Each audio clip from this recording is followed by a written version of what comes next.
Yes, good morning to everyone.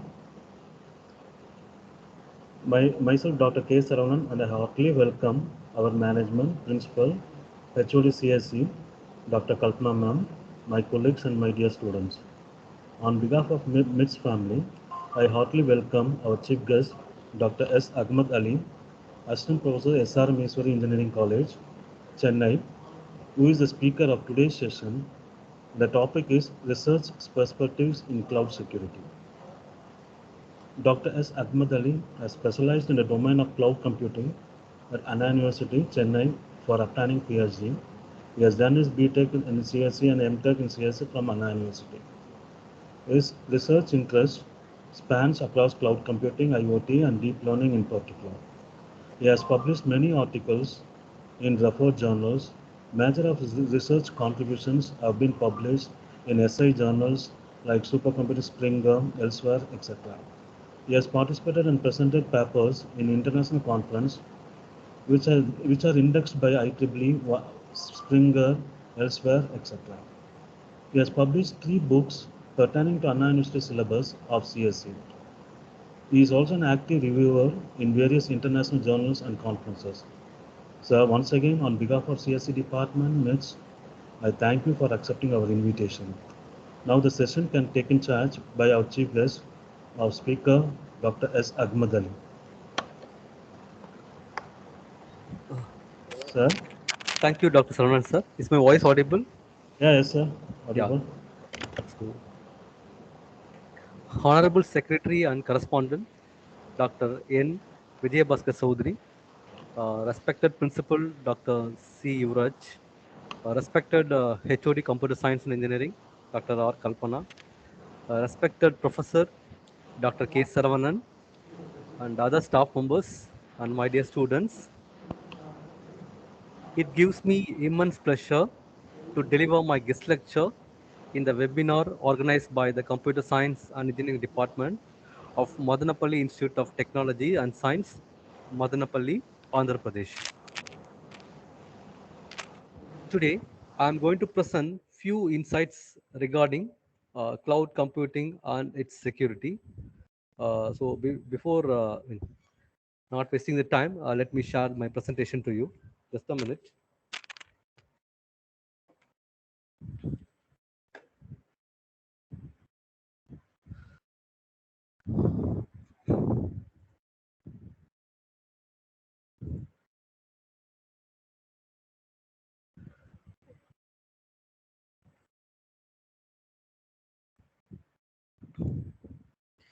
I have shared my screen.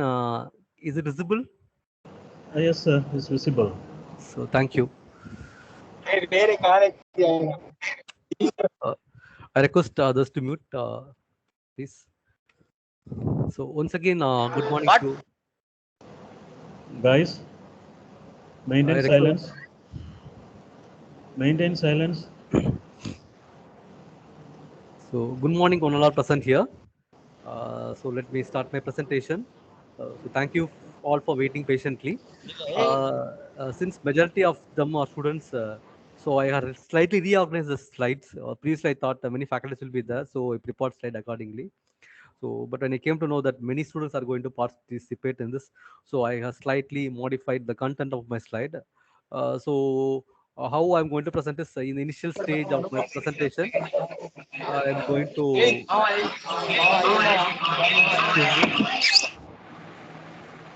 me, sir.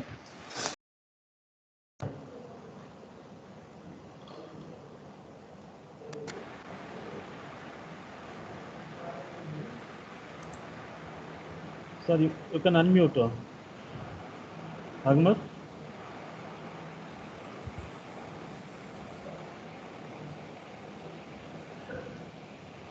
Hello?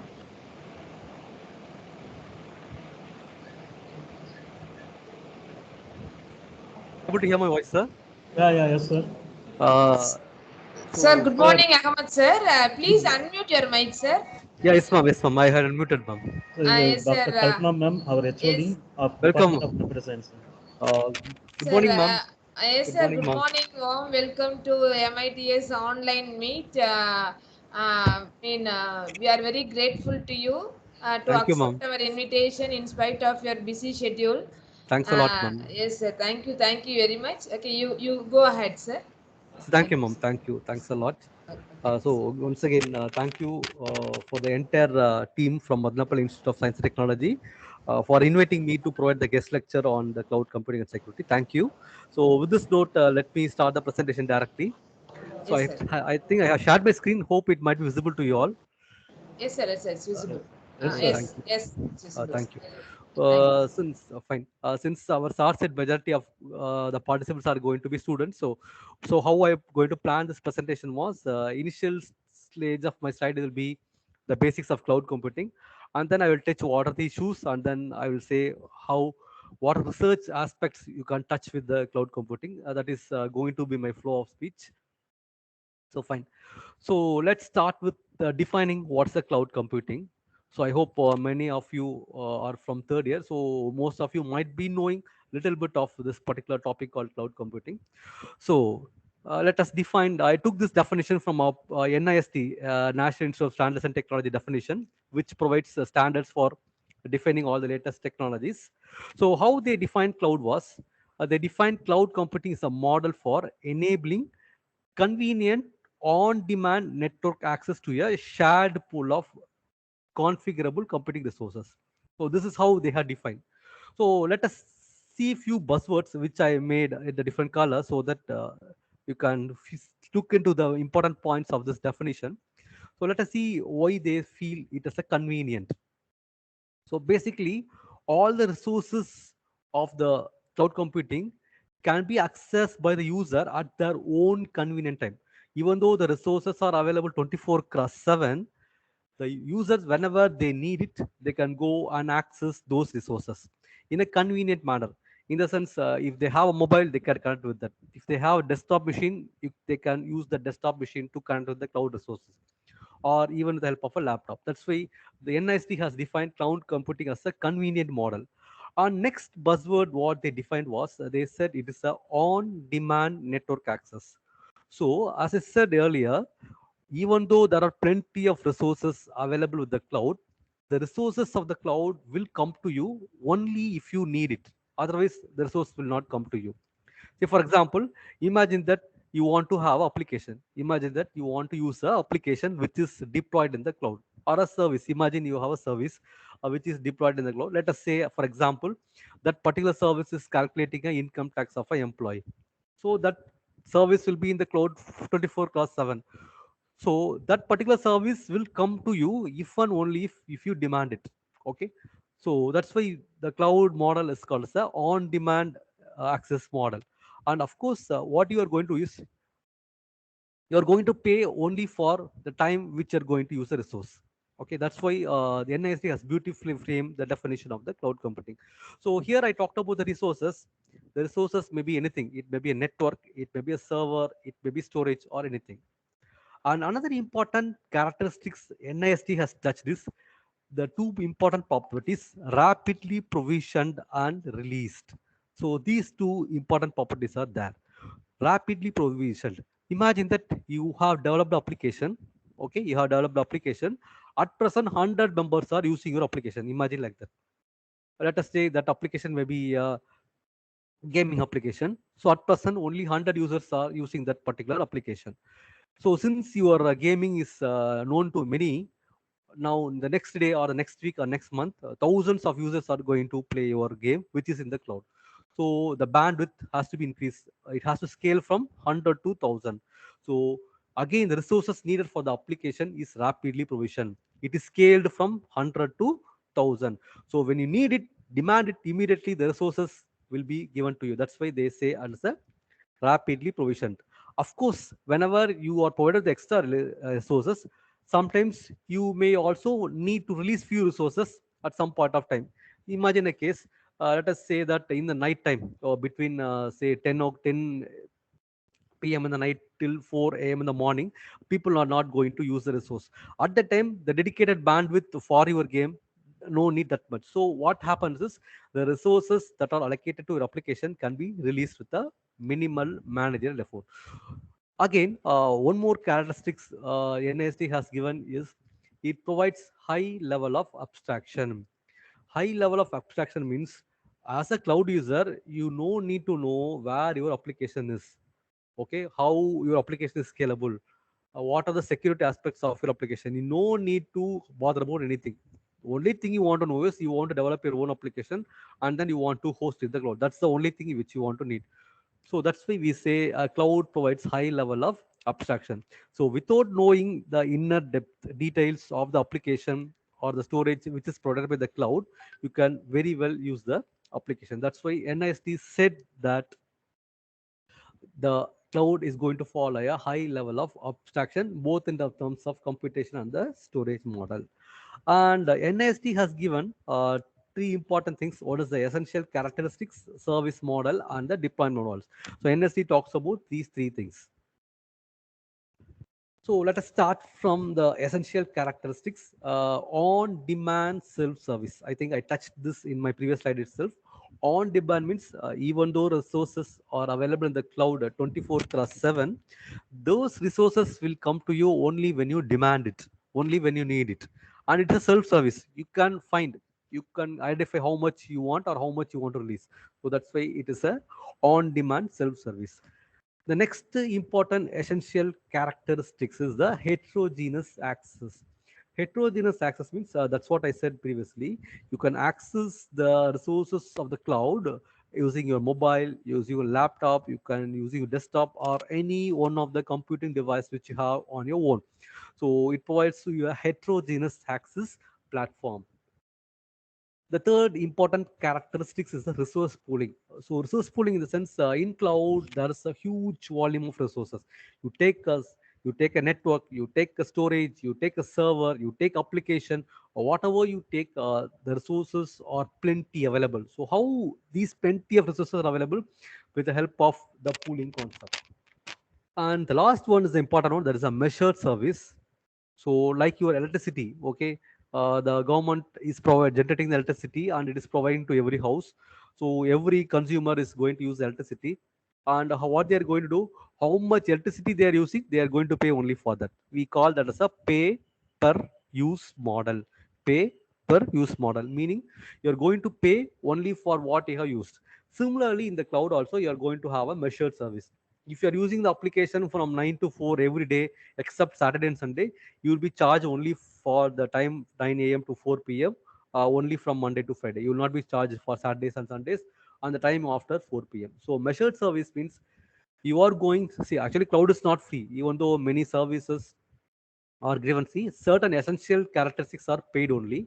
So what you are going to, you are going to pay for only what you are going to use. That's why cloud has one characteristics called as the measured service. So this is one simple architecture of the cloud. So even imagine a cloud as, I hope, since most of you are in third year, you might be knowing a little bit about the two-tier and three-tier architecture. So imagining a cloud as a two-tier architecture, what you can have is you can have a front end and the back end. So front end is one what we are going to see. So either when you use a Google app or Amazon Web Service, whatever interface we are using to access these services, whatever we see is the front end. Okay, the interface. Suppose imagine that you are going to a Google App Engine and then you are trying to develop a PowerPoint presentation for your class, or imagine that you are using an Excel sheet for filling up some daily expense. So the thing which you are going to see in front of your system is the front end. So front end provides the best way to use the application which is deployed in the cloud. And of course, cloud is a internet-based computing model. Cloud is an internet-based computing model. Without internet, you cannot avail any service of the cloud. So using those internet, what you are going to have is you are going to have a backend where all your applications in the cloud are hosted. So basically, here I have written infrastructure. Infrastructure is nothing but the storage, servers, applications, or whatever it may be. All those things which are essential for running your application, all those things are currently called as infrastructure. And of course, I hope you know what is the storage. Storage is meant for storing our data and application. And we also have a runtime. Runtime is nothing but your application needs some runtime support. Okay, those support are given by the backend of the cloud. And service and applications are the one which are trying to use. Say, for example, the service and application may be an Excel sheet in a Google app, or a PowerPoint, or a tax calculating app, or say Microsoft meeting application like this, or a Zoom meeting, or whatever may be. All those things are called as the application or service. And you can see there are two verticals in both the sides of the backend. One is the security, and another one is the management. So security and management is applied across the entire layers, like infrastructure, the runtime cloud, application layer, service layer, whatever may be. The security and the managerial aspects must be applied for all the, horizontal layers. So with this background, let us move on to the basic service models. I hope you know the three popular service models, popularly called as SaaS, AaaS, and PaaS. SaaS means software as a service, AaaS means infrastructure as a service, and PaaS means platform as a service. So these three service models came into existence when the cloud was in a budding stage or in initial stages of development. So in the initial stage of development, every service which is offered by the cloud, okay, every service which is offered by the cloud is grouped either as a SaaS application or a AaaS application or a PaaS application. Nowadays we have everything.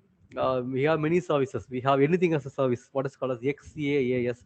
Now we also have a security as a service, and then we also have a database as a service.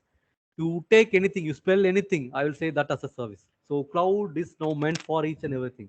Cloud is meant for each and everything. Whatever you think, that is offered as a service via the cloud. So as an end user, you can access all those services with the help of the cloud. So what I'm going to do is I'm not going to touch upon all those new service models. I'm going to limit with this three service models, which are existing right from the place where the cloud came its birth.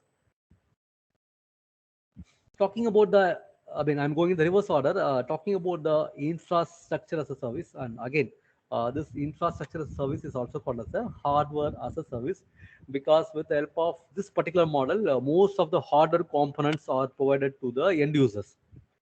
So what is that actually? It is a computing infrastructure managed over the internet. So what may be the computing infrastructure means? It may be a physical server, or it may be a database server, it may be a web server, or it may be a network. So whatever it may be, all those things which are needed for running your best way of applications are provided as an infrastructure to your application. So I have given few things like Amazon Web Service, Azure, and this very good. There's a Google Compute Engine, Rackspace. Rackspace provides the storage model, and Cisco provides the networking thing with the help of a Meta Cloud. So all these are few examples of the infrastructure as a service. Just a minute.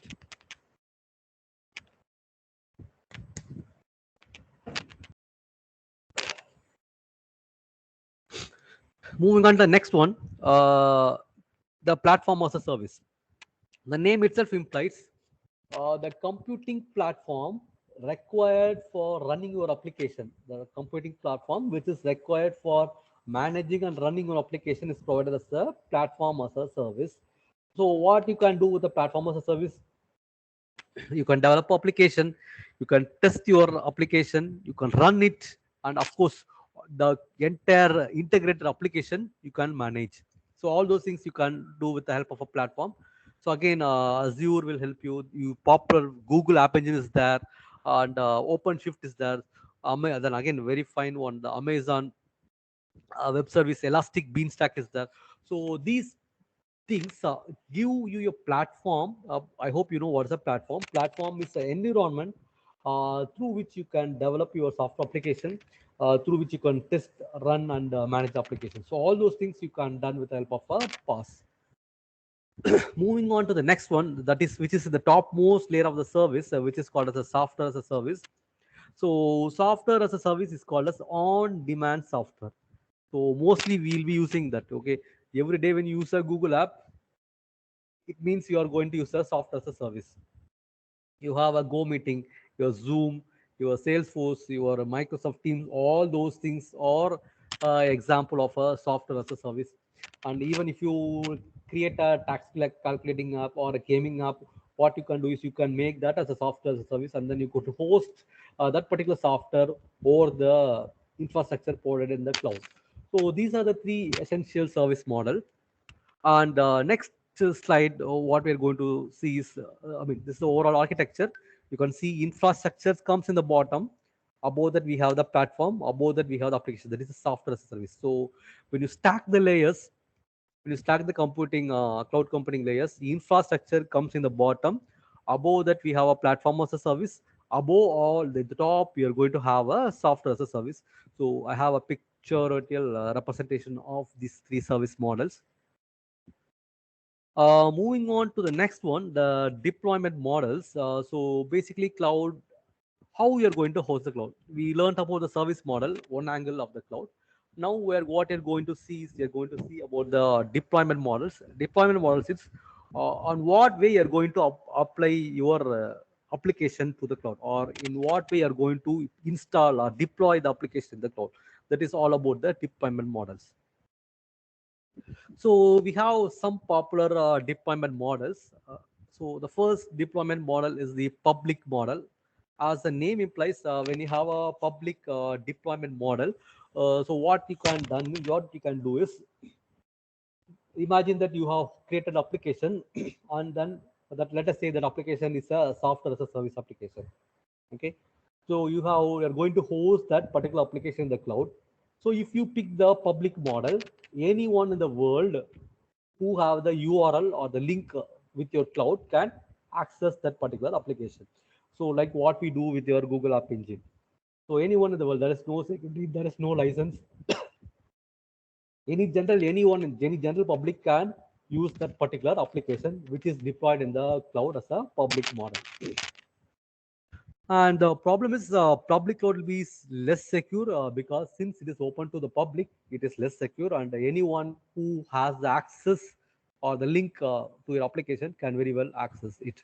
So when you take a public cloud, most of the applications are given free of cost. Okay, most of the applications are given free of cost. So of course, the applications what we use in our Google App Engine is public cloud, and many applications are free of cost. Only if something goes beyond the limit, will be paid. The second one is the private cloud. So imagine that, take your example, your institute, Madanapalli Institute. Imagine that they want to create a cloud because there are many students and staff. So all the learning materials like your lecture notes and some softwares has to be used only by your organization, not by anyone in the world. So imagine that your management has thought about it, and they feel that the resources like your books, lecture notes, software, whatever maybe is available only for your own organization, your institute. Then what they can do is they can very well create their own private cloud.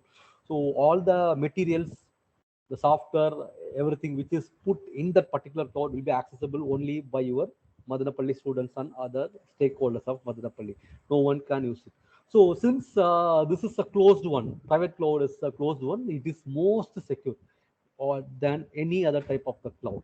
It is most secure one, and of course, you can also establish a private cloud. The thing is, it is very simple only.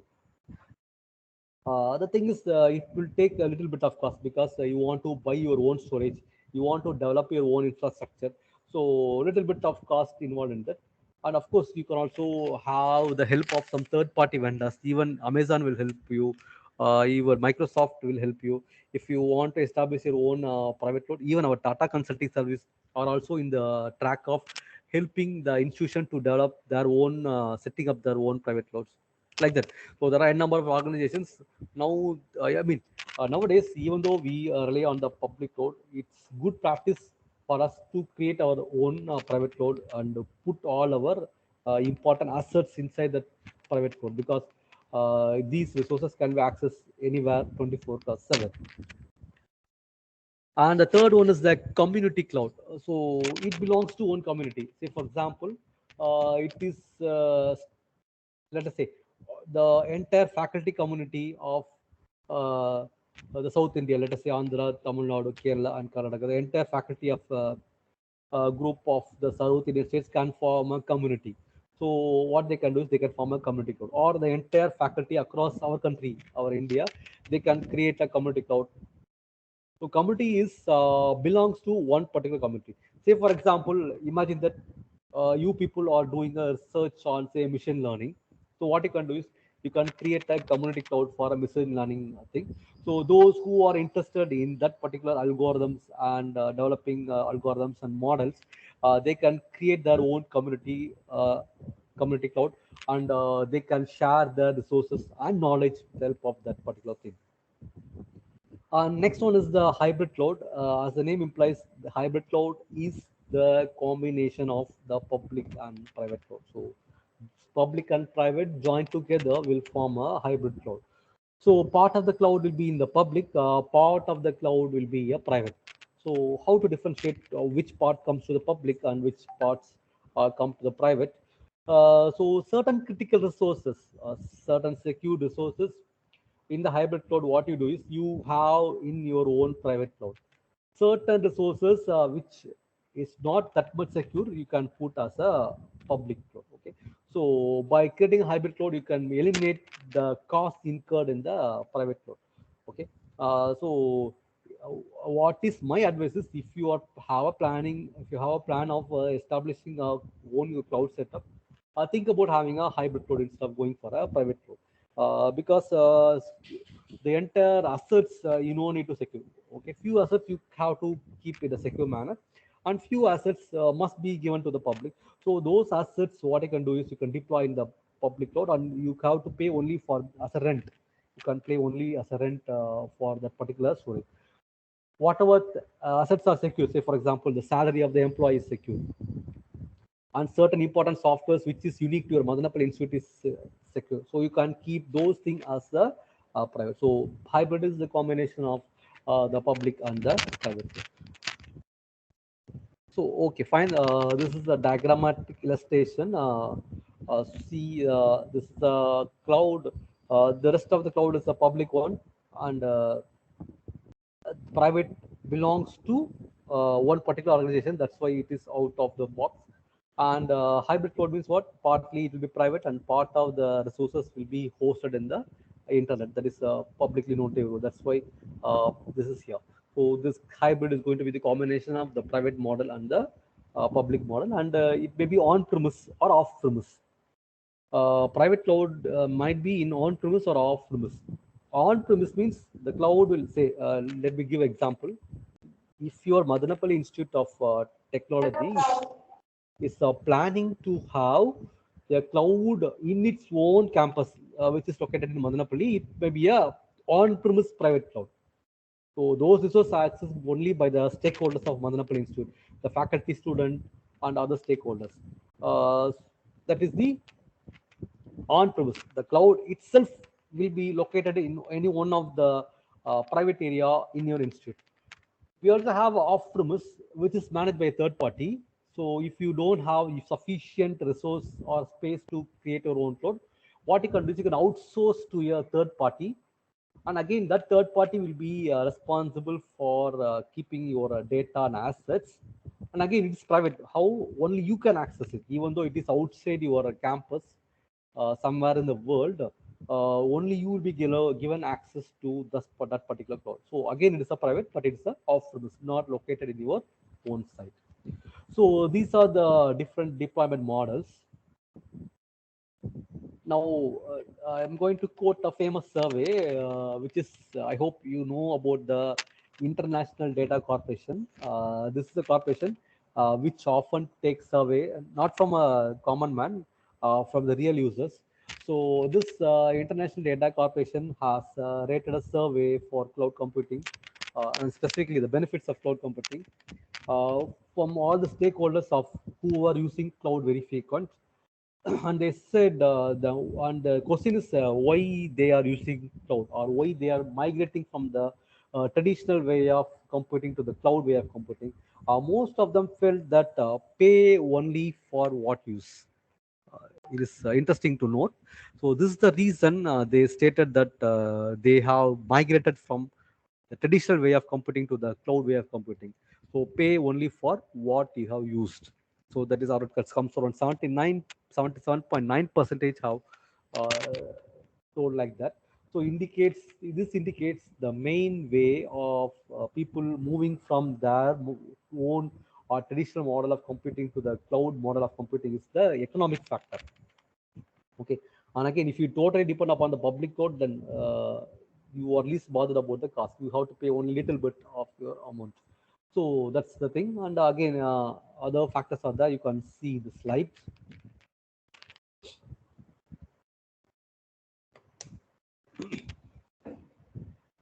Fine.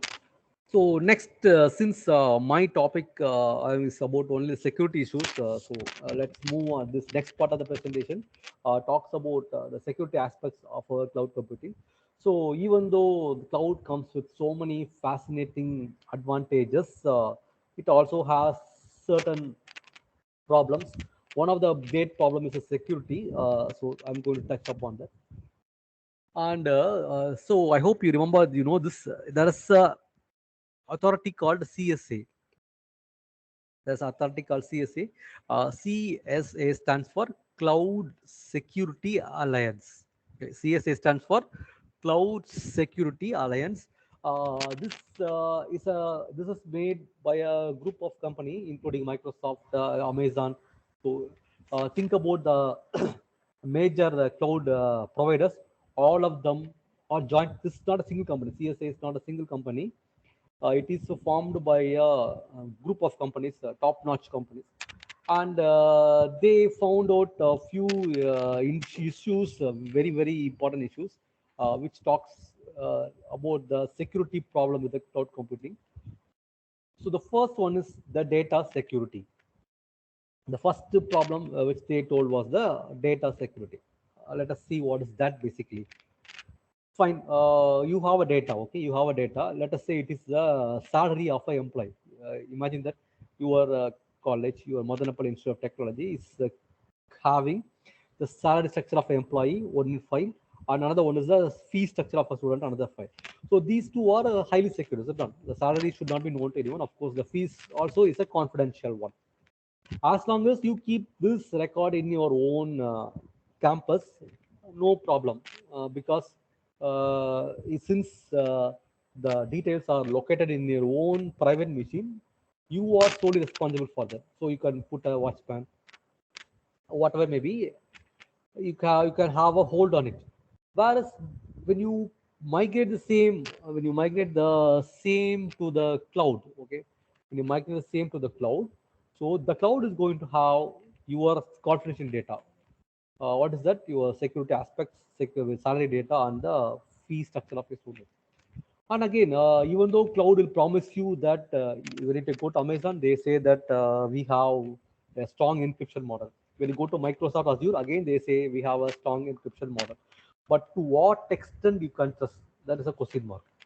Okay, so that's why data security is an issue. The only thing is we have to, trust the provider. Okay, because Amazon or Microsoft or Google, whatever maybe, they provide the best of those security service.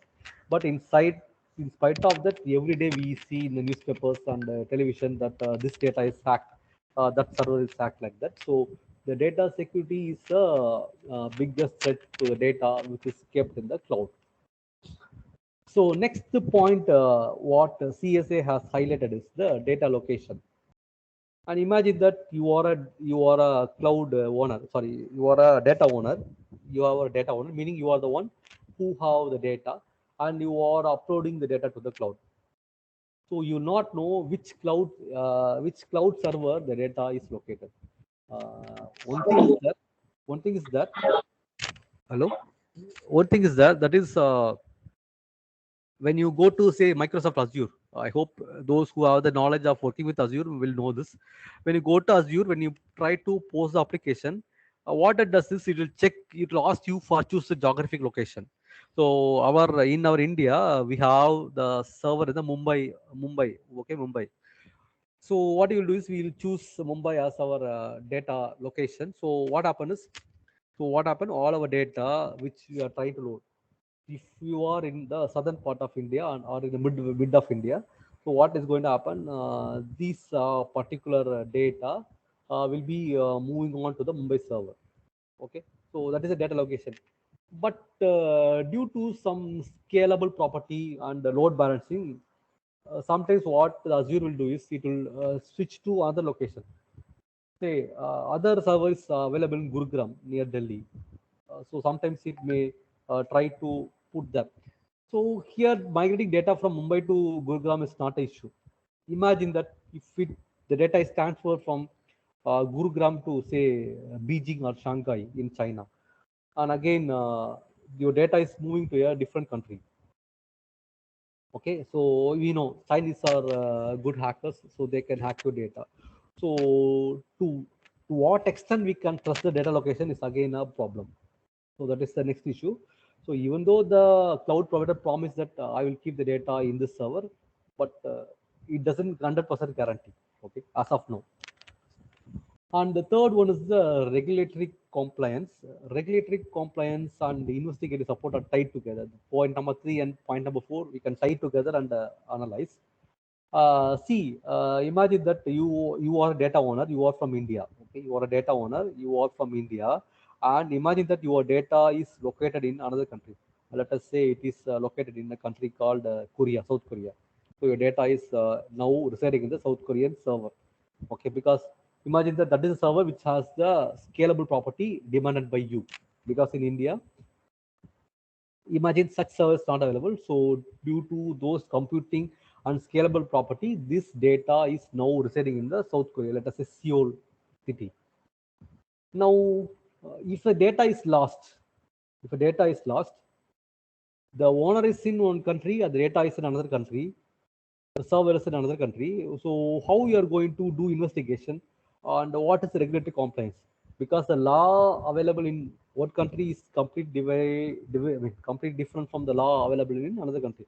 So for example, let us say the data theft, cyber threats, cyber hacking. In India, they give one form of punishment, and in South Korea, they give another form of punishment. So which to approach? Which under which law we can approach those criminals? Again, there comes issue.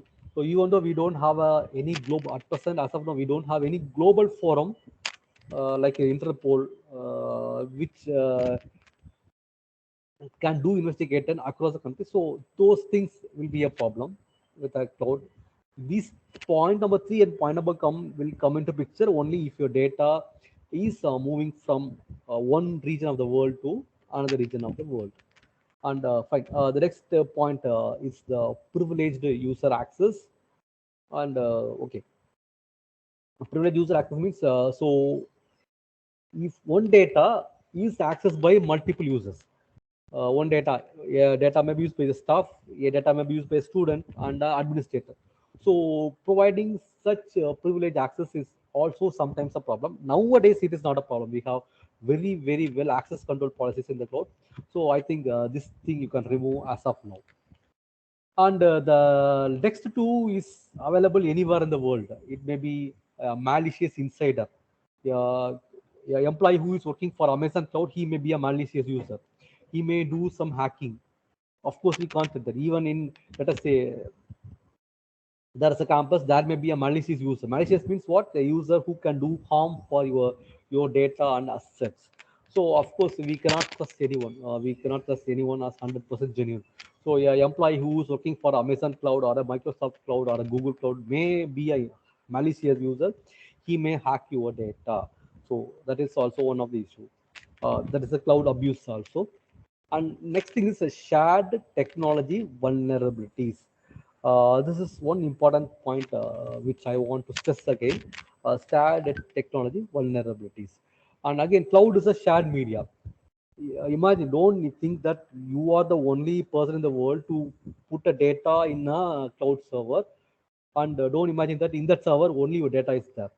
In that storage server of the cloud, multiple user data may be there. Okay, like apartment. In an apartment, there will be multiple families living together. Similarly, cloud follows a multi-tenant architecture. So multiple user data will be located in the same server. So because of this shared technology, you may get into certain form of complications.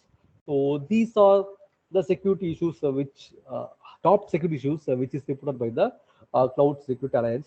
So what I'm going to say is, as a student, if you are going to take up research in cloud, you can pick any one of this point, and then especially the point number one, data security, and the last point, shared technology vulnerabilities. So the point number four is all about the law of the country. So that we can't do anything much about it. Whereas the remaining points, as a researcher, what you can do is you can do some research and you can find solutions to the problem, because you all know that cloud is the next big thing. We can't imagine our world without having a cloud. So what you can do is, as a student or a faculty, if you are want to do some form of research very well, you can take up this research. And there are many funding agencies which are ready to fund with respect to uh, the security aspects of your cloud. And again, this is one, again, the same thing, which is a survey conducted by the International Data Corporation. And they have given a question like this: rate the challenges in the cloud. Which is the important challenge they face in the cloud?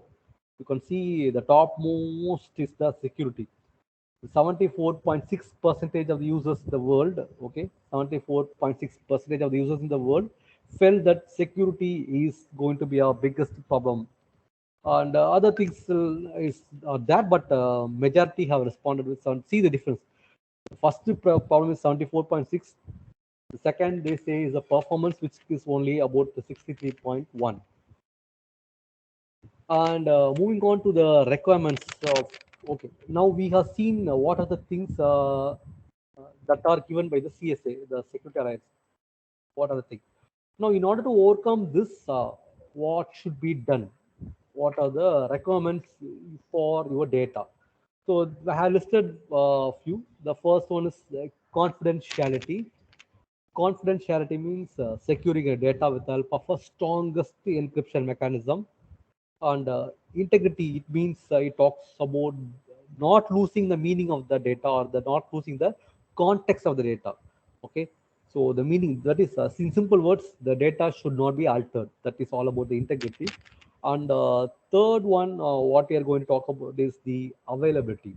So availability is nothing but when your data is in the cloud, it has to be available 24/7. So whenever you need it, you must access it. That is the availability. Properly, we call that as a CIA of security. Fine. The next one is the long-term viability. Long-term viability means how long or how far you can trust that particular data which is deployed in the cloud. Fine. The next property is the newness. This will come into picture when you have multiple users who have access over the data which is kept in the particular cloud. Okay, so if multiple users are there, every user is going to update the data. So which is the latest one that must be available to the user? That is called as a newness property. Newness property indicates that whenever a user try to access a data which is stored in any one of the storage server, the recently updated data must be given to that particular user. That is about the newness. And the next one is about the access control. Recently, now only I pointed out that access control. So what is that actually? If multiple users are there who have access over your data, and what should happen? You have to know which user possess what kind of rights. Some user may possess only the read-only rights, so meaning he can only view what is the content. Some may have the modification rights, meaning they can modify the data. Some may have the delete rights, so simply they can delete the data. So when you allow the user to access your data or the storage server, you want to take that this access control into account. So you want to first do the access check. Based on that, you want to allow the user to do the operation. So the last one is somewhat interesting. What is called as the CSP. CSP stands for the cloud service provider, like Amazon, Google. CSP defense. So all the points what we so far discussed, we discussed was the user is genuine and the other person is a fraudulent or a malicious use. That's what we define. So far, we assume that the data owner is a legitimate one. The data user is a very good person, and we only found fault with the cloud provider. We found that he may hack your data, like that we learned. But unfortunately, that is the other side of the coin. The data owner may be a fraudulent person. Okay, how? Yeah, let us say that he may say that I have used the storage server only from 9 to 9 a.m. to 5 p.m. only on these days. He may falsify the data and he may defend you. He will say that, sir, I have used your data server only from Monday to Friday, only from 9 a.m. to 5 p.m. But actually he might use more than that. He might be using on Saturdays and Sundays, and he may use the resources which is not given properly. Say for example, he may requested you only for the Oracle database, and he may now request you for a SQL database, and he may do a fraudulent thing that he will say that I am true, you are false. So there should be some way for the CSP to defend itself. Okay, if there is a regulatory compliance as what we see in the previous slide, as investigative support, there should be some proper protocols for the CSP defense. One popular defense recently made was a company which has hosted data in the cloud, and what they was they only access that particular data, and they said that they have never modified or touched the data. They said someone unauthorizedly entered the data and tried to read. So they claimed that the confidentiality of the data has lost, like that they claim. So finally what Amazon found was they found that I don't want to name that particular company, just go through the paper. And what they finally found was they said that no, it is only that company with this IP, they have entered the data and they have access it, so we are genuine, like that they said. So this last point is defending the CSP. If the CSP is genuine, the data owner is a fraudulent person, then that particular CSP has to defend itself from a fraudulent data owner. So that is also one of the important requirement of the cloud. And so fine, moving on to the next one. Again, this will take much of time, so I will just touch and complete this. The tools used for your cloud. So what are the tools you can use in order to overcome the aforementioned security issues? And fine, I hope you know this. The first one is you can go for a symmetric encryption. That is one of the tool in order to defend your data or protect your data in the cloud. You can go for a symmetric encryption, where the encryption and decryption is going to have a same key. Okay, the same key is used for the encryption and decryption.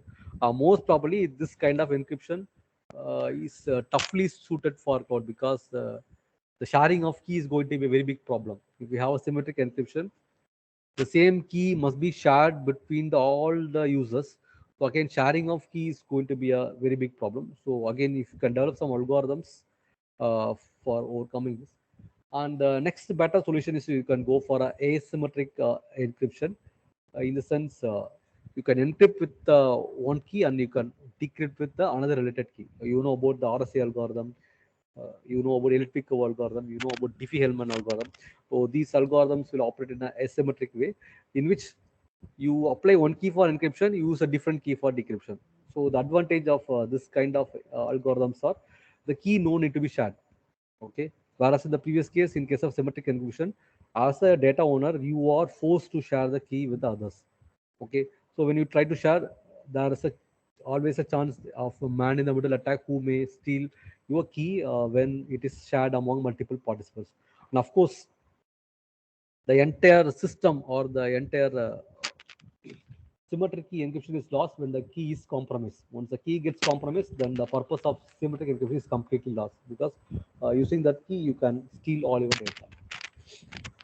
The third tool what we're talking is about the hash function and the message authentication codes. So what is the hash function? So it is also popularly called as a message digest. So it will be interesting one. So this hash function is to check whether your data is integrity preserved. To check whether your data is integrity preserved, you can go for a hash function. So there are many hash algorithms like SHA, MD5, RIPE MD. So your staff might have taught you that. So there are many hash functions available. So these hash functions are meant for checking the integrity of the data. So you can apply those hash functions and check whether the data stored in the cloud has preserved the integrity. And the next one is the message authentication code. Message authentication code is nothing but, again, it's like a hash function. It is a fixed length code for your data. It is also used to check whether your data is lost or not. And finally, the digital signature. Every message is attached with the digital signature to prove that this message is a genuine one. So these things, if I touch, it will take another 1 hour. So just I highlighted what is what, and let me move on to the next one. So fine, I'm going to end this particular PPT with the cloud audit mechanism. Let us see how audit is done with the cloud. Nowadays, let us see how Amazon or Microsoft is going to do the audit.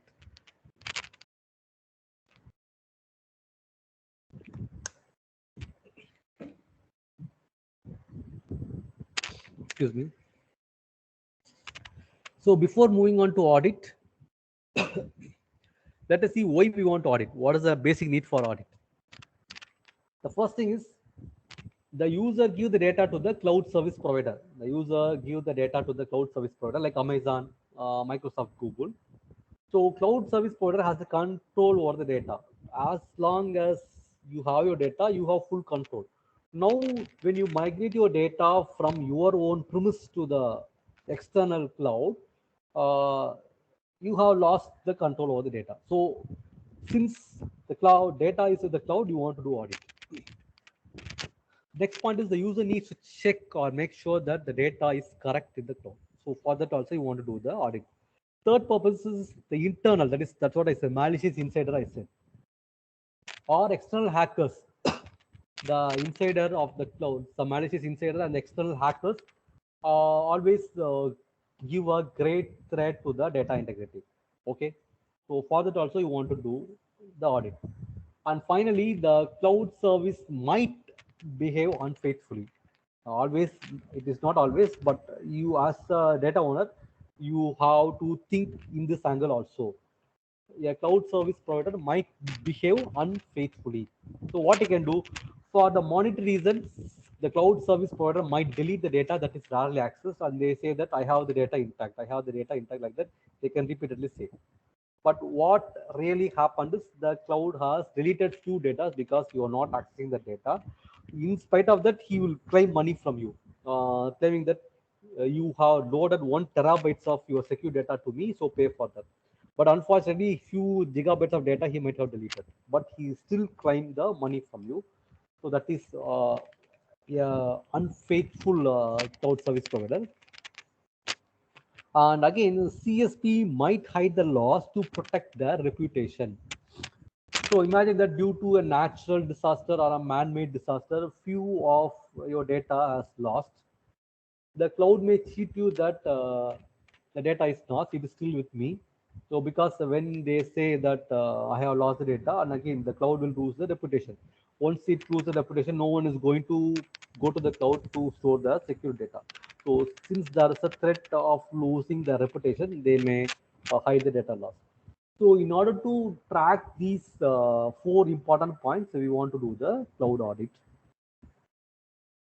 And again, there are 2 types of auditing methods at present available in the cloud. One is called as the private auditing, and second one is called as the public auditing. So we have 2 popular schemes of auditing: the private auditing scheme and the public auditing scheme. In case of private auditing scheme, only 2 persons are involved: the data owner and the cloud service provider. So only these 2 persons are involved in the auditing. Okay, I will show the diagram in the next slide. The second category is the public auditing. So here what happens is the data owner, the cloud service provider, the third party auditor. So there's an external entity here, apart from the owner and the cloud service provider, there's a third party auditor. So with the help of a third party auditor, what you can do is you can also do the data audit. So this is the diagrammatic representation of the private auditing scheme. So imagine that you are a data owner, you have loaded all your data in the cloud. So what you can do is since you want to check the correctness of your data in the cloud, periodically what the data owner will do is he will post the audit challenge to the cloud. So I'll say how it will be done. At present, you imagine that the data owner will post a audit challenge to the cloud. So what the cloud service provider do in accepting the challenge, he will provide the challenge response. Audit challenge, the cloud service provider will provide the audit challenge response. Now the data owner will validate the response. If the response is okay, he will assume that the data is good, data is correct, the integrity is preserved. If he gets a wrong response, it means that the data in the cloud has been modified. So that is how we can find. This is the case of a private auditing. Only the owner and the CSP are involved in this particular auditing scheme. The second one is the public auditing. As I said, here we are going to introduce a third-party auditor who is external to both the data owner and the cloud service provider. So since auditing is a great burden for the owner, so what he can do is he can nominate the authorized third party. That's why I have put two T's there. Trusted third party. Okay, the T stands for the trusted. So since the data owner feels already he is having a burden of managing his own business, so he is unable to audit the cloud periodically. What he can do is he can appoint a third-party auditor duly agreed by the cloud. If you appoint a third-party auditor, again you want to have agreement with the cloud. So this auditor will be, at present we have this kind of model. We have a third-party auditor between the data owner and the cloud service provider. So what happens is whenever periodically the data owner will ask the the third-party auditor to audit, and of course without his knowledge also this person will audit. So as soon as the data owner instruct the auditor to audit the data, he will provide the audit challenge. He will provide the audit challenge to the data in the cloud. So since already it is a signed agreement, the cloud, what he will do is accepting the challenge from the auditor, this cloud will provide the response. Now here what happens is this auditor will validate the response. If the response may be valid or invalid, both the case will be there. Whatever may be the results of the audit, valid one or invalid one, whatever it may be, the results of that audit will be given to the data owner. That is the audit results. So based on that, the data owner thinks that whether to continue with the CSP or go on to some other CSP for his data. So this is called as the public auditing, where you are going to add a authorized third party. So this public auditing is called as the third party audit mechanism, where you have an external party who can do auditing behalf of the data owner. So fine. So as I said, the external data audit party is called as a third party auditor. TPS stands for third party auditor. So this third party auditor helps the user to audit the data. So there are two important requirements because if you don't trust the CSP, again you should not trust the auditor system. If you imagine he's a hacker, then he may also be a hacker. So you have to think in that point also. So what are the essential properties? The third party auditor should audit the data from the code, not ask for the copy. Very, very important. To audit the data, the auditor should not ask the cloud to give the data, data owner's data. Okay. If he asks the data, then he will steal and he may run away one day. So that can always happen. So the third party auditor should not ask for a copy of data. And since by introducing the third party auditor, you should not create or introduce any new vulnerability to the data privacy. So these are the two essential requirements if you have a third party mechanism. Now I'm going to explain the algorithm which is used in popular cloud providers, Amazon, Amazon or Microsoft. Let us see how this kind of auditing is done. So fine, I'm going to talk about this third-party mechanism. I'm not going to talk about the previous one, the private auditing mechanism. I'm not going to talk about this because private auditing will force too much burden on the data owner. So we are going to see how auditing happens with the third-party mechanism. So fine, imagine that the the user is going to have a bulk of data, secure data. Okay, the user is going to have a secure data. Let us say 1 terabytes of data. So what happens is the data will be divided into equal size blocks. That is how what's going to happen in an Amazon Web Services. Your data is going to be divided into multiple blocks, equal size blocks. And what the TPA will do is, or the owner will do is, every block of data will be generated a unique code. For block 1, we have a code 1. For block 2, we have a code 2.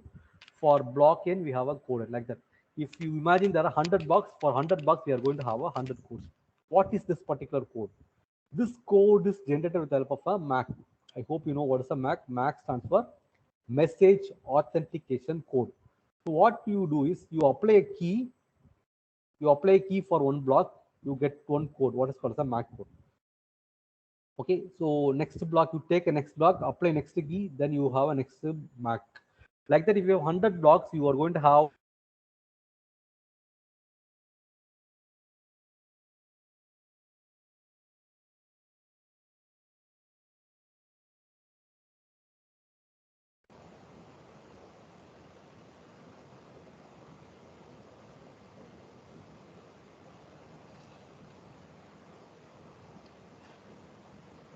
Sir, Ahmed, sir. Hello. Professor Ahmed.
Hello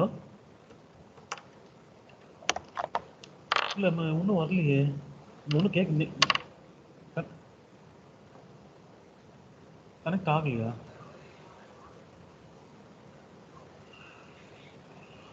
பாஸ்வேர்டா?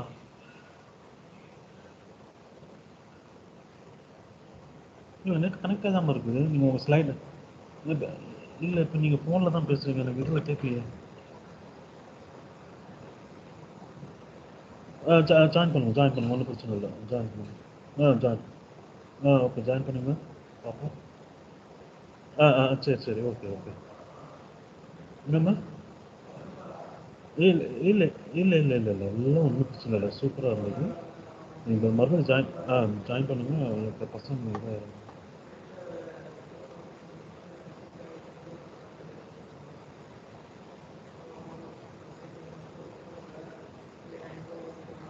Okay, no problem.